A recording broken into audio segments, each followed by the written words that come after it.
autism. I live with it daily, so it's kind of my normal, if that makes sense.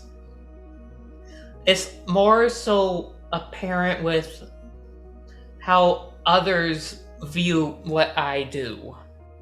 For instance, I may or may not know when someone's upset at me, or I might not know when I've annoyed someone because I just cannot read their emotions. And then as a result of that, I have gotten in trouble in the past because I just can't read the room.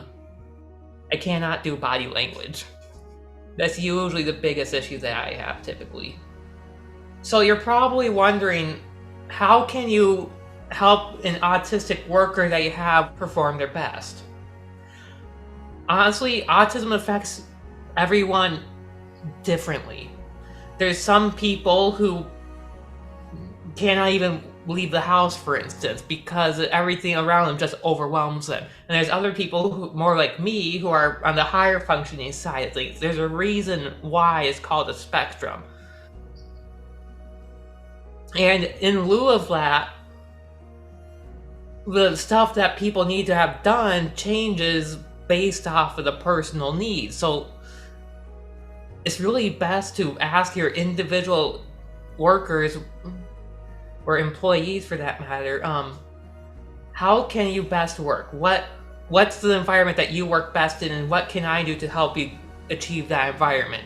It could be as simple as putting music in, or not being bothered during X period of time, or it could be occasionally going off to a separate room to work where nobody else is going to bother them, or a quiet zone or a loud zone.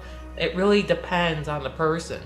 Some people work better if everything's blowing up around them. Others like their peace and quiet white box. It really depends. It comes down to the person.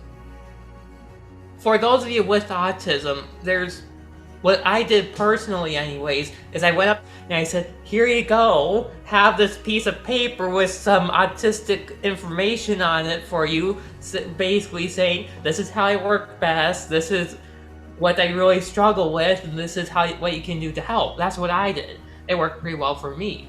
However, it also depends on who your boss is, what your boss is like, and what your environment is like. It may or may not be okay to do that.